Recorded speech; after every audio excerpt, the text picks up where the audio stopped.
上期我们讲到，汉武帝驾崩前给汉昭帝留下了4位辅政大臣，可1年之后，金密帝就去世了。于是辅政大臣就只剩下了3位，分别是霍光、上官桀和桑弘羊。起初他们3个人的关系还非常的融洽。上官桀和桑弘羊的儿子分别迎娶了霍光的2个女儿，霍光每次外出或休假的时候，也放心地把国家大事交给上官桀处理。事情的转折是从刘弗陵11岁那年开始的。这一年，上官桀想把自己的孙女，也就是霍光的外孙女宋进宫立为皇后，可霍光以2个孩子都年龄太小为由，拒绝了上官桀。但上官桀不肯善罢甘休，既然霍光不答应，那就找另外一个人，鄂邑公主。鄂邑公主是刘弗陵同父异母的姐姐，因为刘弗陵即位的时候只有7岁，母亲钩弋夫人又被汉武帝给赐死了，于是就安排鄂邑公主住进宫里抚育皇帝。鄂邑公主因为嫁给了盖后王充，所以也称她为盖长公主。王充去世后，她就找了一个平民，成为了自己的情人，此人名叫丁外人。上官桀的儿子上官安和这个丁外人关系要好，于是上官安就找到了丁外人，让他去给鄂邑公主求情，立自己的女儿为皇后，并且承诺事成之后一定给丁外人封侯。公元前83年3月25日，6岁的上官氏被封为了皇后。既然事情已经办成了，那就要给丁外人兑现承诺了。可当上官桀把给丁外人封侯的事报给霍光的时候，却再次遭到了霍光的拒绝，这让上官桀非常的气愤和不满。想当初汉武帝在位的时候，上官桀就位列9卿，地位远在霍光之上。可现在霍光却一再的否决和压制自己，从此2人便产生了结怨。另一个辅政大臣桑弘羊也对霍光不满，原因是他在给自己的弟弟谋取官职时，也遭到了霍光的拒绝。还有一个对霍光不满的人，便是燕王刘旦。于是秉承着敌人的敌人就是朋友的原则，上官桀、桑弘羊、刘旦、鄂邑公主便组成了反对霍光的同盟。霍光又一次休假的时候，还是将朝政交给了上官桀处理。而上官桀也抓住了这次机会，他连忙与另外3个人密谋，最后决定假借燕王刘旦的名义，给汉昭帝上书诬陷霍光。他们列举了霍光的罪行。第一，霍光把郎官和羽林军都集中起来操练，有谋反的迹象。第二，苏武在匈奴被扣押了19年而不降，回来后霍光只给他封了个点属国的职位，而霍光府上的羊场寸功未立，却当上了搜索都尉，是专权放纵的行为。第三，霍光擅自选拔和增加自己府上的校尉，有图谋不轨之心。每一条罪状都是能灭族的大罪，他们是要对霍光下死手了。趁现在霍光不在，不给他任何反驳的机会，连忙将奏书递给了汉昭帝。只要汉昭帝点头，他们就立即将霍光拿下，则大事即成。然而他们却低估了这个只有14岁的小皇帝刘弗陵。他看完奏书后，竟然没有任何的表态，就退朝了。第2天，霍光得知此事后，连忙赶来上朝。进入朝堂，他不做任何的辩解，只是摘下帽子叩头请罪。然而汉昭帝却说：“放心吧，你把帽子戴好，这封奏书是假的。”霍光很诧异，连忙问：“陛下怎么知道此奏书所上报的事是假的呢？”汉昭帝说：“你在长安东门检阅军队是最近几天发生的事，而燕国和长安相隔千里，燕王是如何知道的呢？另外，奏书上说你调动军队增加校尉，是准备要造反。大将军如果真的想造反，还需要增加校尉吗？”此话一出，大臣们都甚感震惊。当然，上官桀他们的计划也就只能宣告失败了。可他们并不打算放弃，经过再次的密谋，他们又给汉昭帝上了一封奏书，继续诬陷霍光。然而汉昭帝看后大怒，对群臣说：“大将军是忠臣，是先帝嘱托他来辅佐我的，要是有人胆敢再次毁谤他，定不轻饶。”这下上官桀他们才意识到，想通过汉昭帝来扳倒霍光，基本是不可能了。于是他们再次密谋后决定，让鄂邑公主请霍光吃饭，然后提前埋伏好士兵，等霍光一到，就直接将他击杀，然后废掉刘弗陵，迎立刘旦为皇帝。可他们还没来得及行动，刺杀霍光的计划就被泄露了出去。霍光得知后非常的气愤，决定不能再忍了。公元前80年9月初1，霍光迅速下令逮捕了丁外人、上官桀父子和桑弘羊等人，然后将他们全部诛杀。恶意公主听说他们的阴谋败露后，自杀了断。燕王刘旦本想起兵造反，可他的国相问他：“你是打算举一人之力而对抗整个天下吗？”刘旦听后沮丧至极，也自杀了之。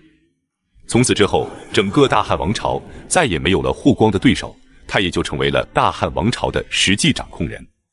他要用心来辅佐汉昭帝，再创大汉王朝的辉煌。然而，公元前74年4月17，汉昭帝刘弗陵驾崩于未央宫，年仅20岁。这让霍光再次陷入了困境。虽然他的权力最大，可责任也是最大的。整个大汉王朝都在等待着他的决定。原因是汉昭帝直到去世也没有生下儿子，那么接下来该由谁继承皇位呢？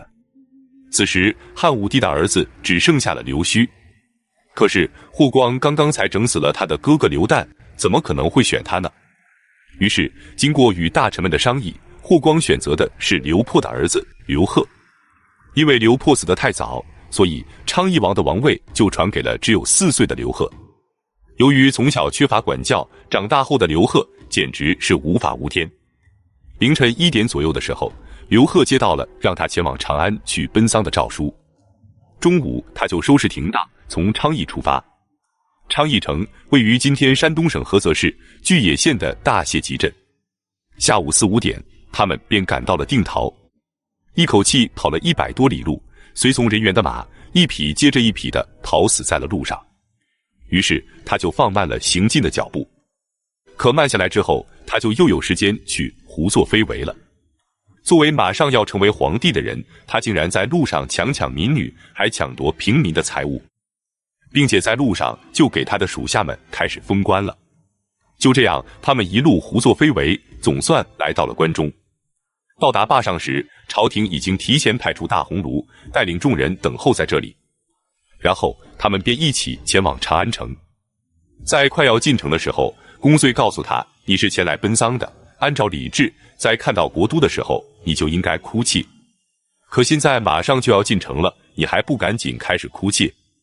可刘贺却说：“我喉咙疼，不能哭的。”就这样，刘贺进入了长安城。6月初1，刘贺接受了皇帝的玺印和绶带，继承帝位，尊任汉昭帝的皇后上官氏为皇太后。然而他登基后依然是我行我素。他疏远老臣，提拔自己的亲信，把从昌邑国带过来的200多人全都给封了官，然后就带着他们到处游玩。此时刘弗陵的灵柩还停放在前殿，他却让人拿出乐器开始玩乐。到了后宫，他又和汉昭帝留下的嫔妃们开始淫乱。不仅如此，他还派出使者拿着符节向各地的官署下达诏令，索要钱财，要到的钱财有1127起。对于他的胡作非为，霍光很是头疼，杨常等人也几次劝谏，可他依然置若罔闻，没有丝毫的收敛。随后汉昭帝刘弗陵被安葬于平陵。平陵位于咸阳市双赵街道的大王村，距离汉武帝的茂陵只有6公里。安葬完刘弗陵，霍光便要开始收拾刘贺了。他先是与田延年和张安世等人商议对策，并做出部署，然后要求丞相、御史、将军、列侯以及只要在长安城里2000担以上的官员，全部都要来未央宫商议国事。朝堂上，田延年手持宝剑，征求大臣们关于废掉刘贺的看法。大臣们只能纷纷的叩头表示支持。然后霍光就带领着群臣去面见上官太后。上官太后就是上官桀的孙女，霍光的外孙女。虽然称她为太后，但其实她只是个10几岁的小女孩。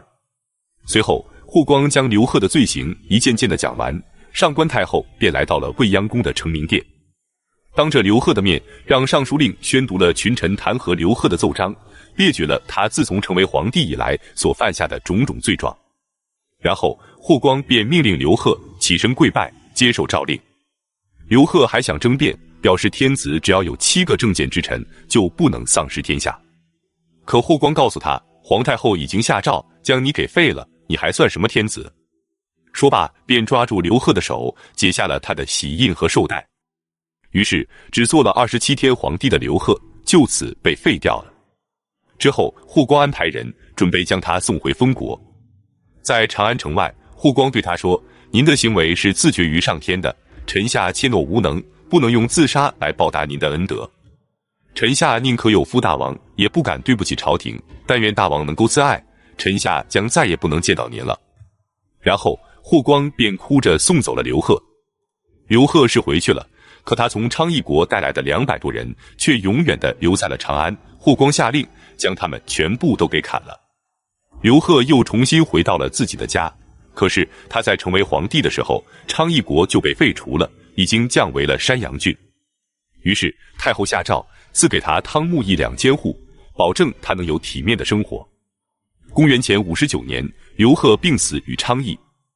刘贺走了，那么接下来又该由谁来继承皇位呢？经过与群臣们的商议，霍光决定迎接汉武帝的曾孙元太子刘据的孙子刘病已继承帝位。那么刘病已又有着怎样传奇的经历呢？我们下期接着讲述。本期视频就到这里，感谢观看，下期再见。